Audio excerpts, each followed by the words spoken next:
Olá galera, tudo certo por aí? Bom, eu gostaria de hoje falar sobre Fla-Flu.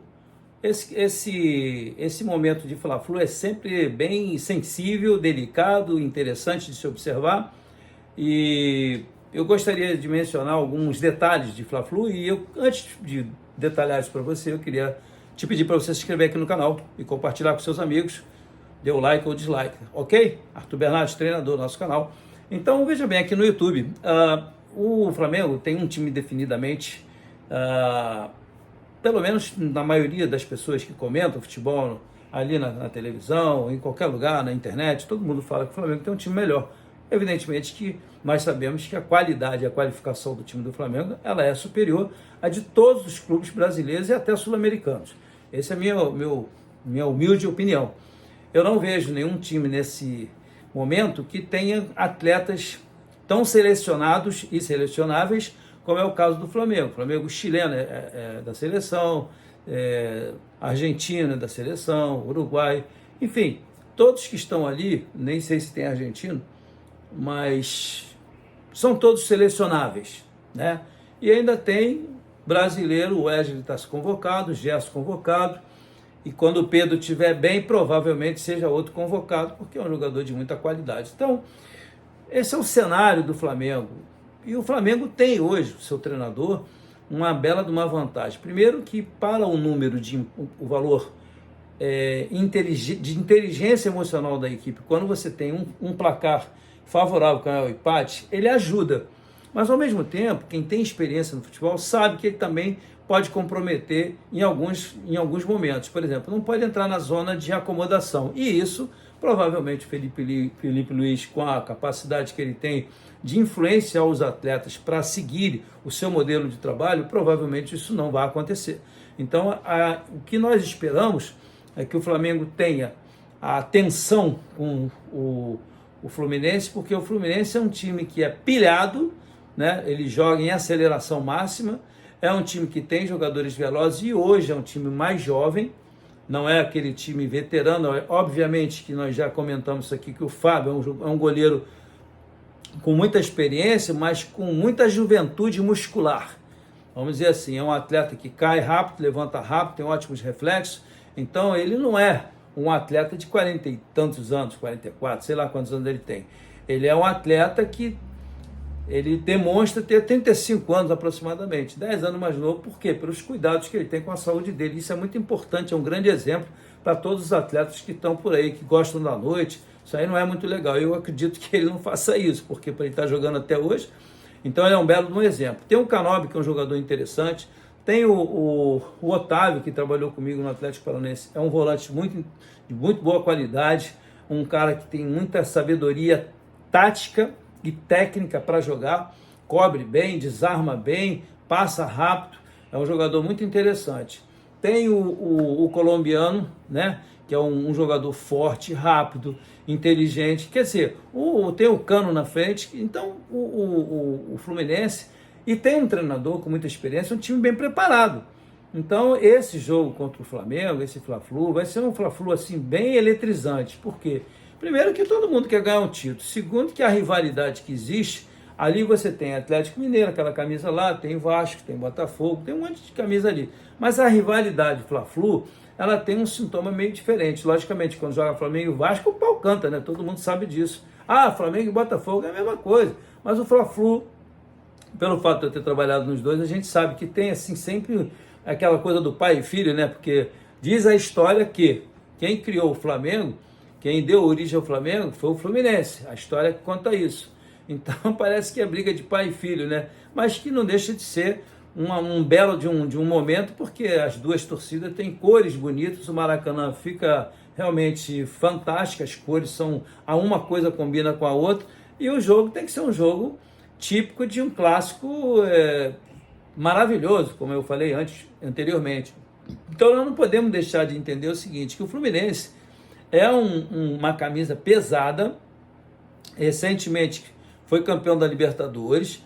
Nós sabemos que depois da saída do Fernando Diniz, o Mano Menezes entrou dentro de uma turbulência, conseguiu deixar o Fluminense numa posição de Série A, porque estava muito perto de cair para a Série B, teve a treta dele com o Marcelo. Eu acho que eu estou usando o adjetivo errado. Houve um desentendimento e eu, na minha humilde opinião, não vi nenhum treinador, nenhum atleta defender o Marcelo. Então, alguma coisa... Olha, sou admirador do futebol do Marcelo, não o conheço pessoalmente, e quem não gosta do futebol do Marcelo é porque não gosta de futebol arte, né?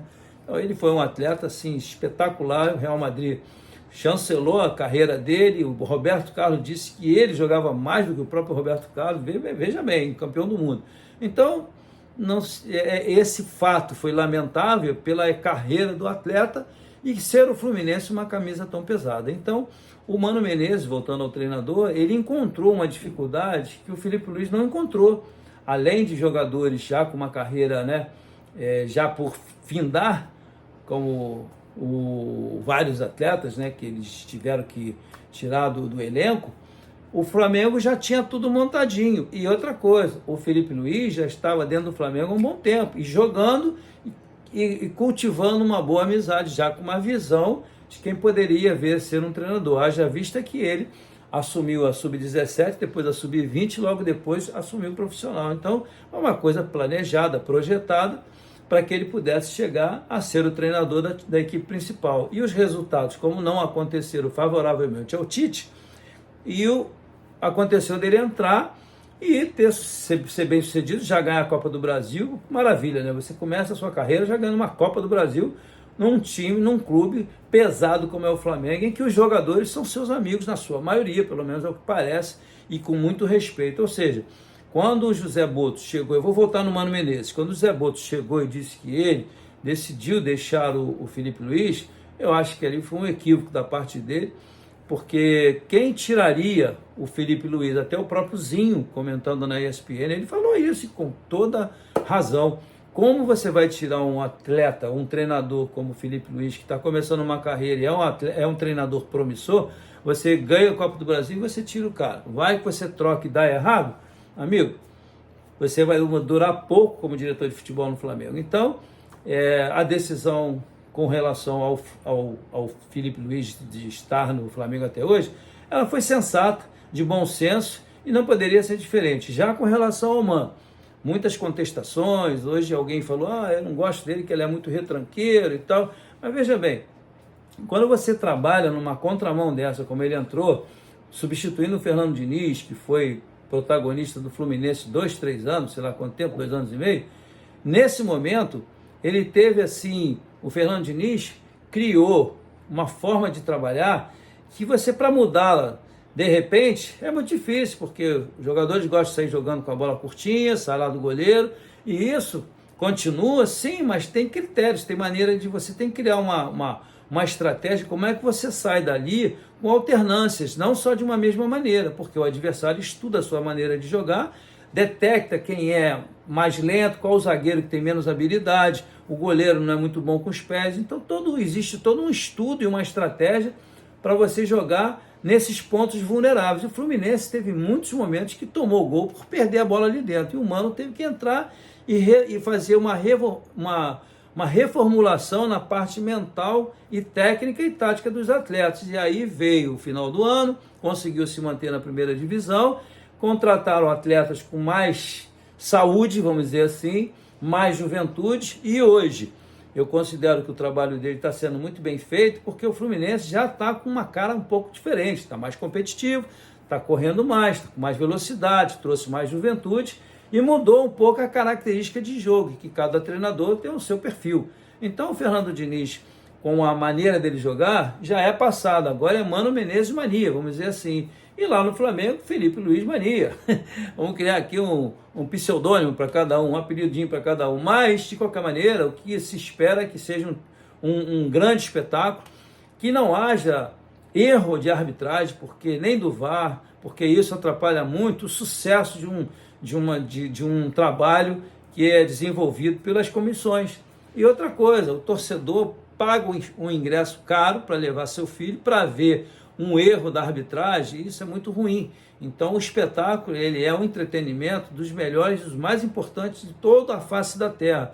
Porém, quando a arbitragem ela passa a ser destaque, você vê que quando eu gravei de manhã com o pessoal lá na musculação, Eu até pedi para eles não falarem da arbitragem, mas não teve jeito. A galera sempre fala. E hoje, na apresentação ali do Palmeiras de São Paulo, a Federação Paulista promoveu, sempre faz isso, bota os 2 treinadores, bota um atleta de cada lado, e hoje trouxe a arbitragem.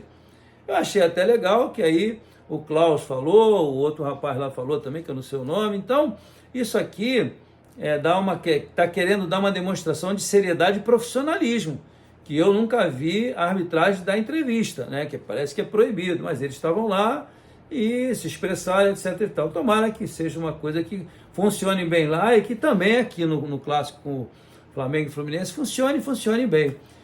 Vamos torcer para que tenhamos um grande clássico e esse é o nosso objetivo aqui, é trazer sempre um bate-papo com vocês de forma tática, técnica, alguma coisa desse tipo, e aguardando para a gente fazer algumas coisas em termos de informações e cursos, etc. e tal, para passar para você, tá bom? Esse é o nosso papo. Obrigado por você estar aqui comigo.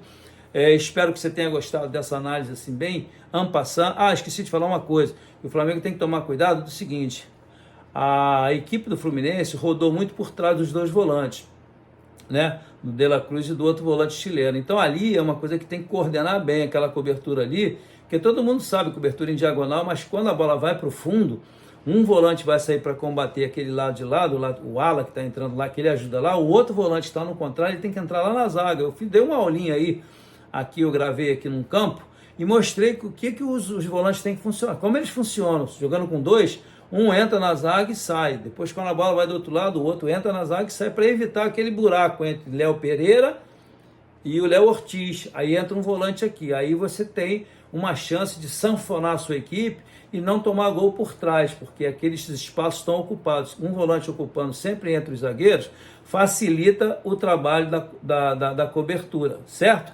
Esse é o que eu queria falar. E já o Fluminense tem que tomar muito cuidado com a aceleração dos jogadores do Flamengo, que além da habilidade, da parte técnica, tem boa precisão no chute, tem bons batedores de falta, e espero que o jogo seja um jogo assim realmente aberto, que seja promissor e que não tenha confusão. Ok? Um grande abraço, te vejo no próximo vídeo. Tchau, tchau.